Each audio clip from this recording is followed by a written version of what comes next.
Hello everyone, welcome back to my channel ఆస్ట్రేలియాలో Madhavi vlogs.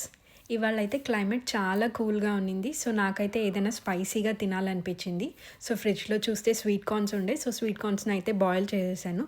ఎంతమందికి నాలా ఇలా ఉప్పు కారం అండ్ లెమన్ స్క్వీజ్ చేసుకొని తినడం ఇష్టమో డెఫినెట్గా కామెంట్ సెక్షన్లో చెప్పండి. అండ్ మా హస్బెండ్కి అయితే అస్సలు అలా నచ్చదు, ఆయనకి ప్లెయిన్ స్వీట్ కార్న్ ఫ్లేవరే నచ్చుతుంది.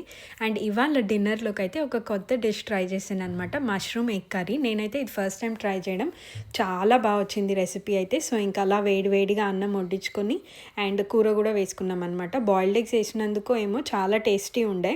అండ్ మా హస్బెండ్కి బాయిల్డ్ ఎగ్స్ అంటే చాలా ఇష్టం. సో నేను కర్రీలో ఎలా అయినా ఇంక్లూడ్ చేయాలని ట్రై చేస్తాను అనమాట. సో ఇప్పుడు ఇట్స్ టేస్టింగ్ టైం. సో వేడి వేడి అన్నంలో అలా కూర కలుపుకొని తింటుంటే చాలా యమ్మీ ఉండే, నాకైతే చాలా నచ్చింది. సో ఇక్కడ ఫస్ట్ మా హస్బెండ్కి అయితే పెట్టేస్తున్నా, టేస్ట్ ఎలా ఉందో చెప్పమని. సో మీ ఇంట్లో డిన్నర్ స్పెషల్స్ ఏంటో కూడా నాకు కామెంట్ సెక్షన్లో తెలియజేయండి. మా ఇంట్లో డిన్నర్ స్పెషల్స్ అయితే చూసారు కదా, వేడి వేడిగా అన్నం and mushroom egg curry. So మేమైతే హ్యాపీగా మా డిన్నర్ ఎంజాయ్ చేసేసాం. డిన్నర్ తర్వాత మేము వాకింగ్ కూడా వెళ్ళి వచ్చేసాము. సో ఇలా మా ఈవినింగ్ అనేది గడిచింది. మీ ఈవినింగ్ ఎలా ఉంది అండ్ మీరున్న ప్లేస్లో క్లైమేట్ ఎలా ఉందో కూడా నాకు డెఫినెట్గా కామెంట్ సెక్షన్స్లో చెప్పండి. That's it for this vlog. Bye, thank you for watching.